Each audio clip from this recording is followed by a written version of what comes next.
नमस्कार दोस्तों, आप सभी का स्टडी फॉर यूपीएससी पीसीएस में स्वागत है। आज तारीख है 4 नवंबर 2025 और आज का डिटेल न्यूज़पेपर आर्टिकल डिस्कशन का वीडियो होगा ये। आज के वीडियो में हम लोग कुछ मुख्य टॉपिक को पढ़ेंगे, जिसमें से मेंस के टॉपिक और पीटी के टॉपिक दोनों तरह के होंगे। कल एक डाउट सेशन लिया था मैंने ग्रुप में, आंसर राइटिंग वाले ग्रुप में, जिसमें एक बच्चे ने स्टूडेंट ने सवाल पूछा कि करंट अफेयर को किस प्रकार से पढ़ा जाता है, किसी भी टॉपिक को। ध्यान से सुनिएगा, मैं आपको 2 मिनट में समझा दूंगा, ये बेहद ज़रूरी होता है। टॉपिक पर ही चलते हैं, उसी दौरान मैं समझाऊंगा आपको। जैसे आज का अगर हेडलाइन देखेंगे हम लोग, तो हेडलाइन क्या है कि भारत जो है वो यूएस के दबाव में या किसी भी कारण से रूस से ऑयल एक्सपोर्ट को कम कर रहा है लगातार, और यह बहुत ही शार्प तरीके से डिक्रीज हुआ है। आप देख सकते हैं यहाँ पर 1947 से 1195 पर आ गया है। तो माना जा रहा है कि ये इसी कारण से है क्योंकि भारत और यूएस के बीच में ट्रेड डील जो है यह फाइनल होने वाला है, और इसी फाइनल होने के क्रम में यूएस का एक शर्त था कि भाई भारत रूस से तेल खरीदना बंद करे या कम करे। तो इसी के कारण से भारत ने लगातार कम भी किया है रूस से तेल खरीदना। उसके अलावा जो आज का मुख्य टॉपिक है वो है कि अमेरिका ने फिर से बोला है कि हम परमाणु परीक्षणों को शुरू करेंगे, और परमाणु परीक्षण हम करने जा रहे हैं, क्योंकि उसने बोला कि चीन, रूस और पाकिस्तान जैसे देश जो हैं, जो उन्होंने अपने बयान में बोला है, वो लगातार परमाणु परीक्षण कर रहे हैं, जिसके कारण से हमारे ऊपर भी दबाव बन रहा है कि हम भी परमाणु परीक्षण करें।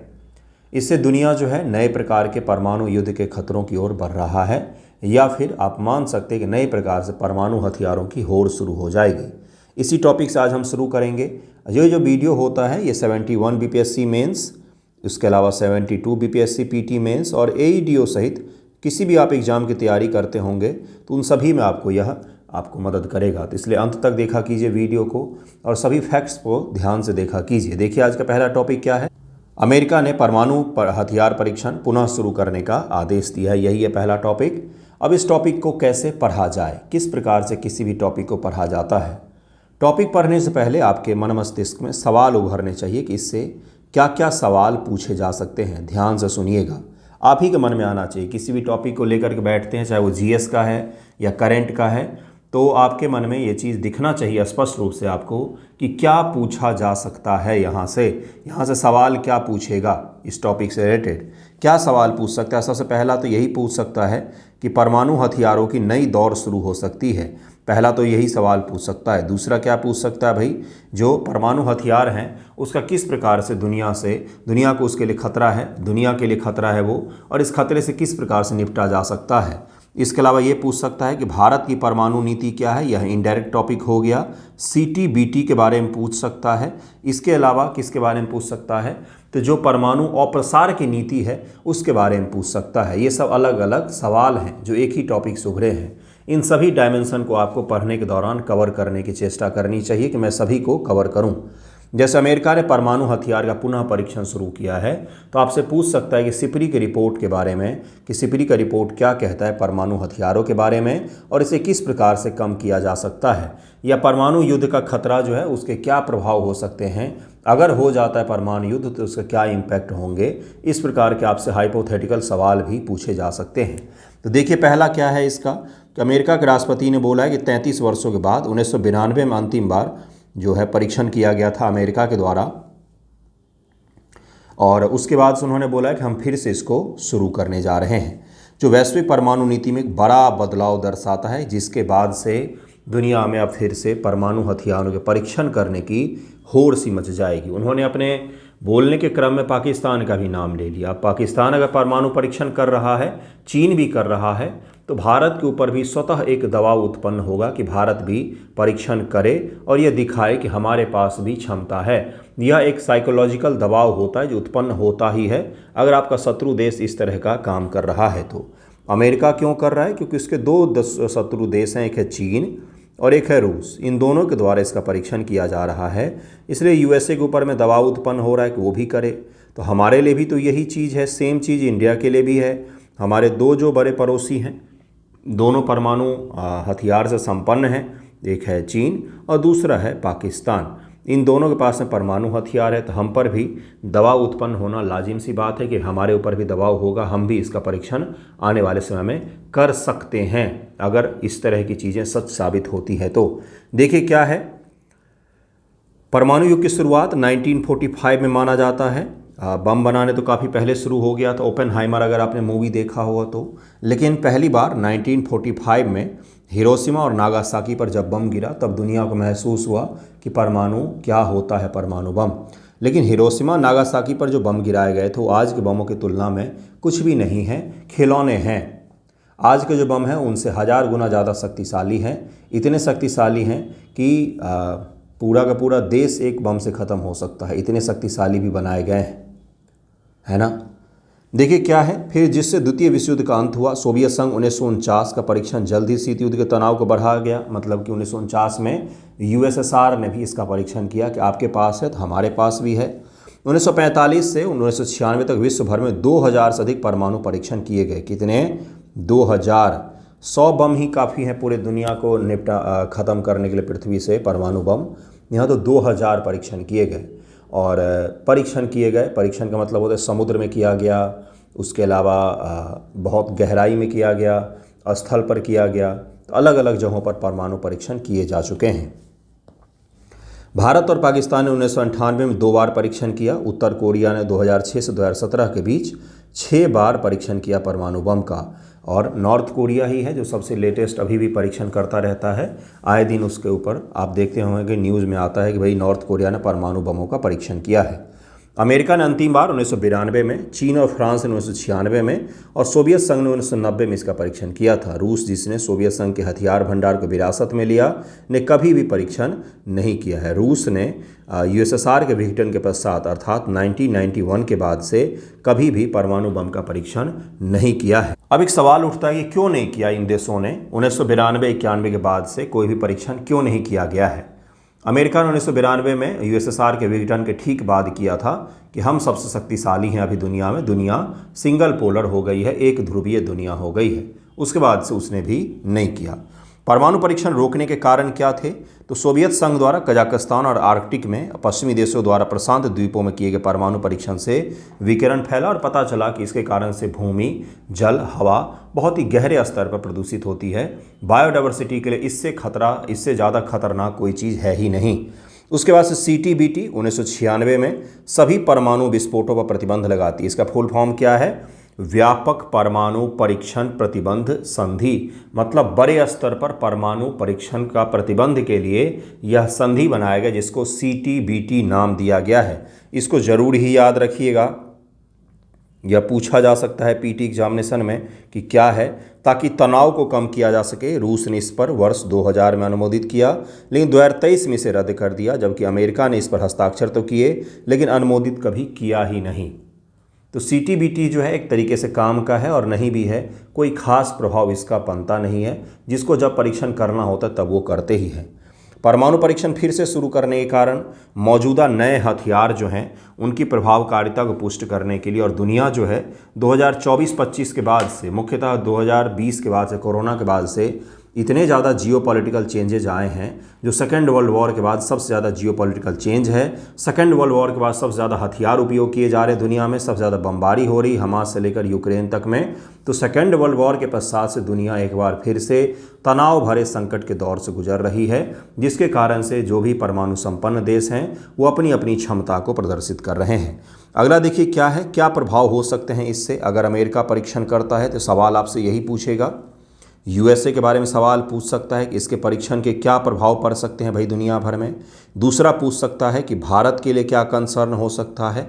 तीसरा जो आपसे सवाल पूछेगा कि परमाणु हथियारों की जो दौड़ शुरू हो रही है फिर से, इसका क्या दुनिया पर इम्पैक्ट पड़ेगा। तो इस प्रकार से अलग अलग डायमेंशन में इसको पढ़िएगा। देखिए पहला हम लोग पढ़ रहे हैं कि USA जो है इसका अगर परीक्षण किया जाता है इसके द्वारा तो उसका क्या प्रभाव पड़ेगा पूरी दुनिया पर में।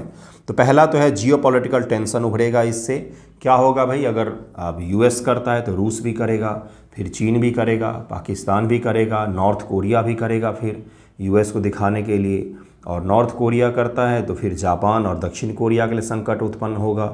जापान जो इतना ज़्यादा साइंटिफिक तौर पर उन्नत देश है लेकिन उसने आज तक परमाणु बम नहीं बनाया, लेकिन अगर ऐसा खतरा उत्पन्न हो जाता है तो बनाने की सोच सकता है भाई वो।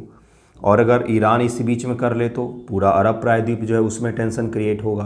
तो एक चेन शुरू हो जाएगा इसी बीच में कि भाई परमाणु हथियारों की सब लोग परीक्षण करो अपने अपने यहाँ, है ना। तो यह पाकिस्तान, उत्तर कोरिया, ईरान को अपने हथियार भंडार का विस्तार करने या परीक्षण करने के लिए प्रोत्साहित कर सकता है, जिससे क्षेत्रीय स्थिरता बाधित हो सकती है। अब पाकिस्तान आएगा तो भारत ऑटोमेटिक ही यहाँ पर आ जाएगा, वो भी परीक्षण कर सकता है। इसके कारण से क्या होगा भाई, दुनिया में एक नए प्रकार की होड़ शुरू हो सकती है। इससे भारत पर रणनीतिक सिद्धांत, विशेष रूप से चीन और पाकिस्तान के संदर्भ में पुनः विचार करने का दबाव बन सकता है। नेक्स्ट जो है कूटनीतिक निहितार्थ, सीटीबीटी भले ही लागू ना हो, सीटीबीटी कभी लागू नहीं हो पाया न, फिर भी एक वैश्विक मानदंड तो है कि भाई आपको कॉम्प्रिहेंसिव स्तर पर, बड़े स्तर पर आपको नहीं करना है परीक्षण, ये कमज़ोर हो जाएगा। और देखिए अगला क्या है, पर्यावरणीय प्रभाव उत्पन्न होगा। परमाणु परीक्षण वायुमंडल में रेडियोधर्मी, जो रेडियो एक्टिव पदार्थ होते हैं वो छूट सकते हैं, बिल्कुल छूटते ही हैं वो।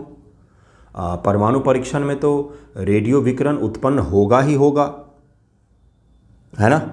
इसके कारण से वायु, जल, मृदा सीजियम 137, याद रखिएगा, सीजियम 137 और स्टेंटियम 19 जैसे दीर्घायु समस्थानिक से प्रदूषित हो जाते हैं, जिसके कारण से ऐसे प्रदूषण जो है लॉन्ग टर्म तक चलते रहते हैं। आपने चेरनोबिल वेब सीरीज़ देखा है क्या? चेरनोबिल में एक नए प्रकार के कुत्ते और भेड़िए भी आ गए जिनका कलर ब्लू है।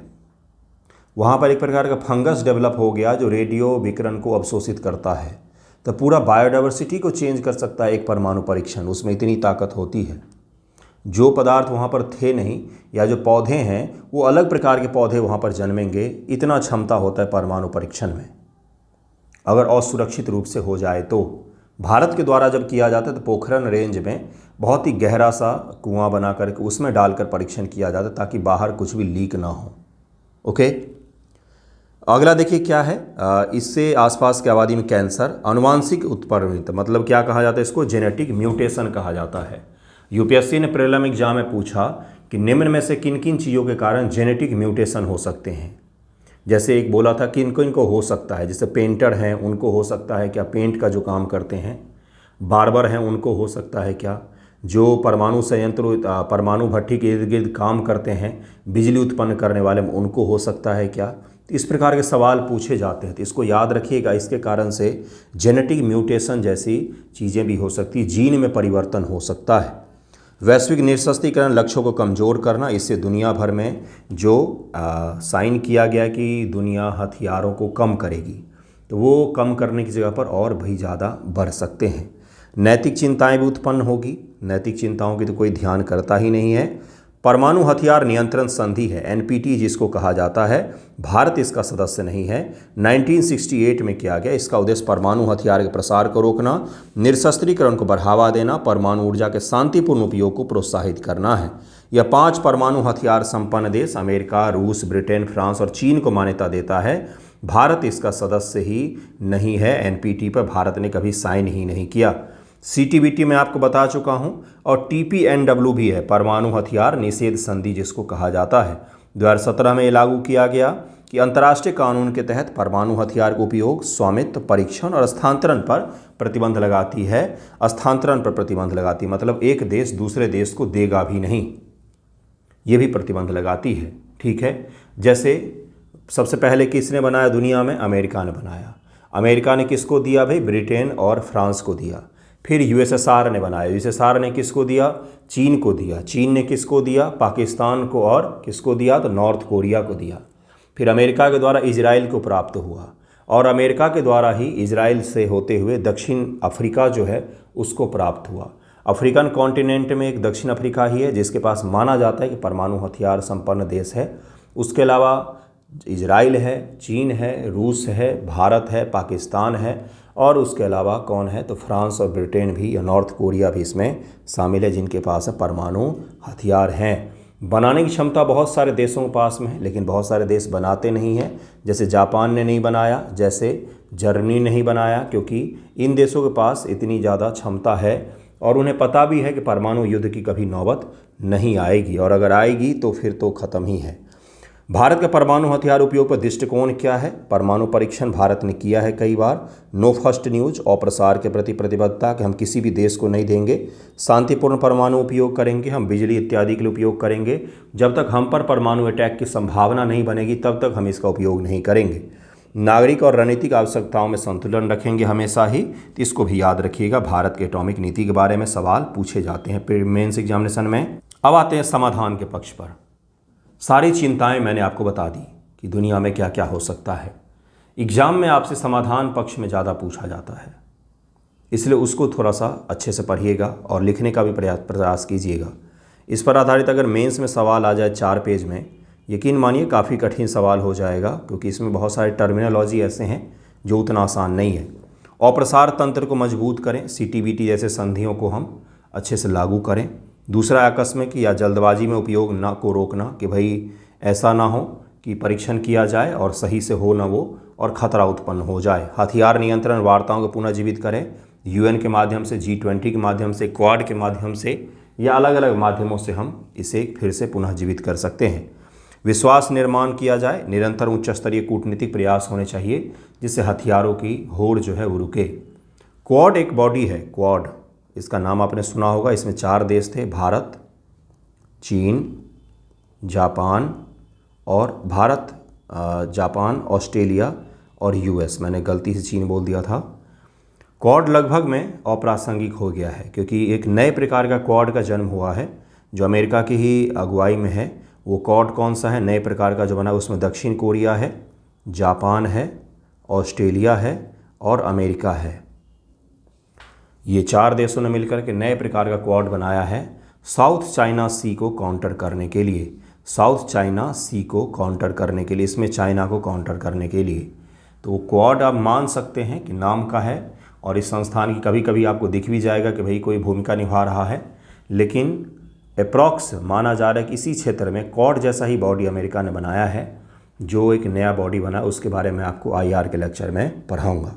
नेक्स्ट टॉपिक पर चलते हैं। एक दिल्ली जू का एक हाथी था, शंकर हाथी नाम था उसका, उसकी मृत्यु हो गई थी। तो कौन से वायरस से हुई, क्या है वो वायरस, उसको ज़रा हम लोग देखेंगे। मृत्यु तो सितंबर में ही हुई है, लेकिन अब उसका पोस्टमार्टम रिपोर्ट इत्यादि इत्यादि जारी किया गया हाल ही में, इसलिए इसको ज़रा हम लोग देखेंगे। दिल्ली के चिड़ियाघर में एकमात्र अफ्रीकी हाथी था, शंकर की मौत हो गई है। शंकर दयाल शर्मा जो हैं उन्हें यह भेंट में मिला था हाथी, इसलिए इसका नाम शंकर था। 1998 में दिल्ली जू में लाया गया था और ये दिल्ली जू में ही इसकी मृत्यु हो गई। अफ्रीकन हाथी था। अफ्रीकन हाथी और एशियन हाथी में अंतर होता है। अफ्रीकन हाथी जो होता है ये काफ़ी जाइंट साइज़ का होता है, बहुत ही बड़े साइज़ का होता है।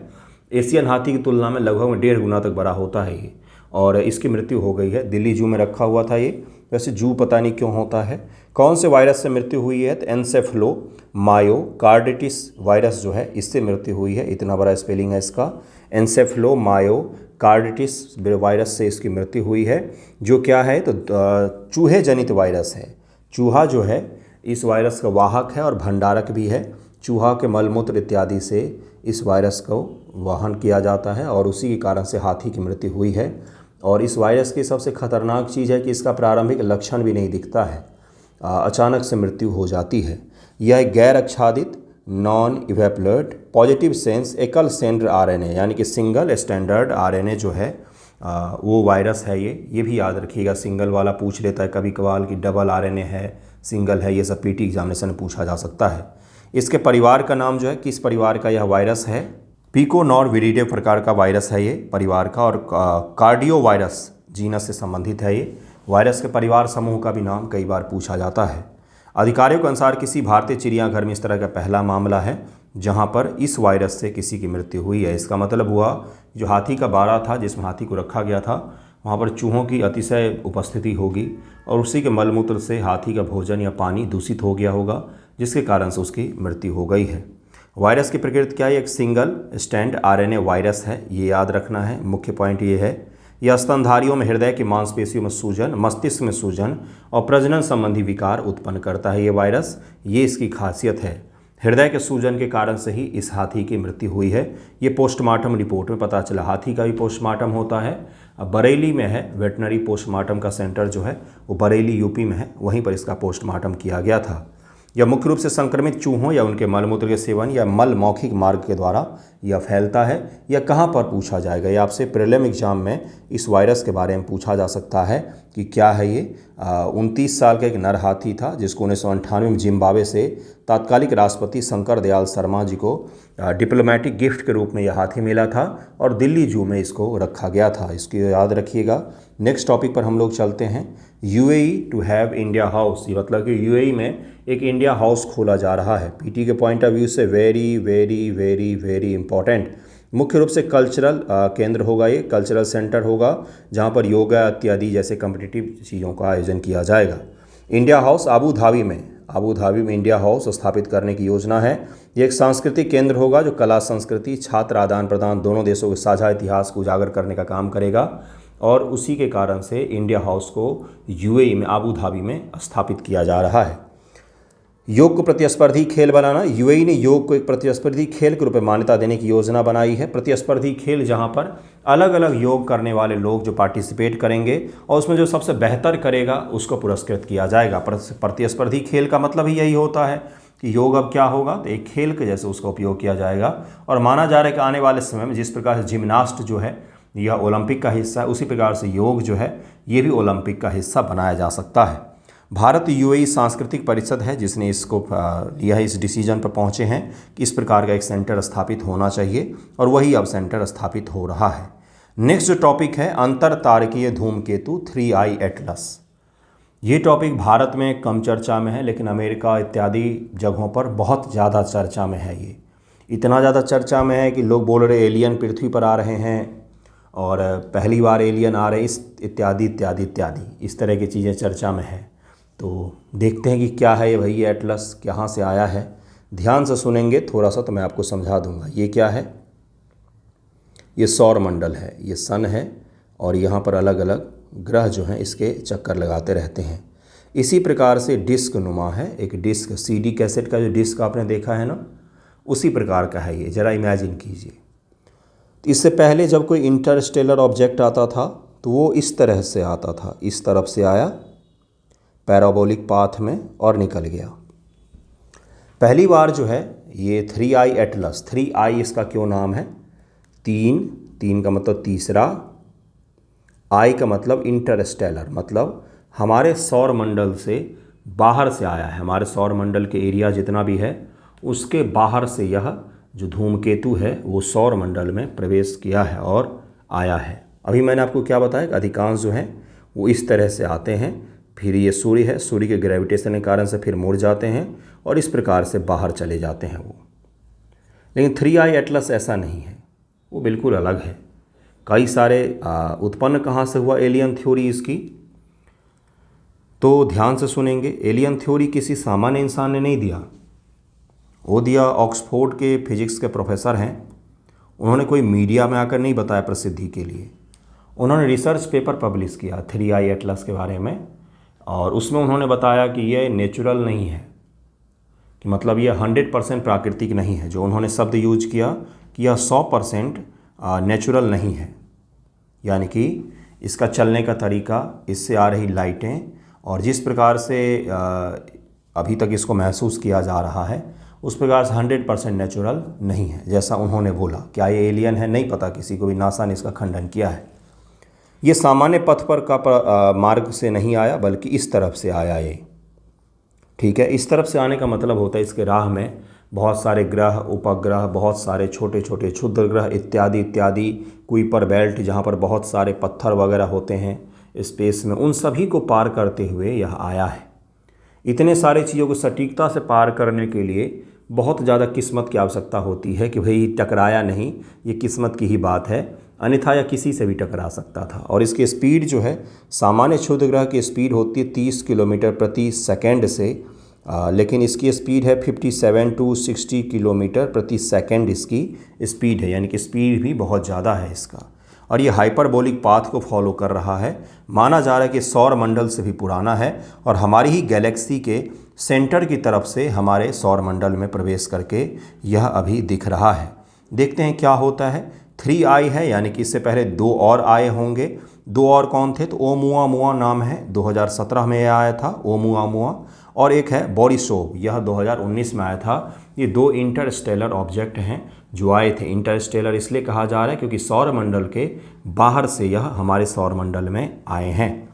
उसके बाद यह तीसरी पुष्ट की गई अंतरतारकीय वस्तु है जिसके कारण इसको 3I नाम दिया गया है। यह हाइपरबोलिक कक्षा में है, हाइपरबोलिक कक्षा में है। हाइपरबोला पाराबोला आपने पढ़ा होगा।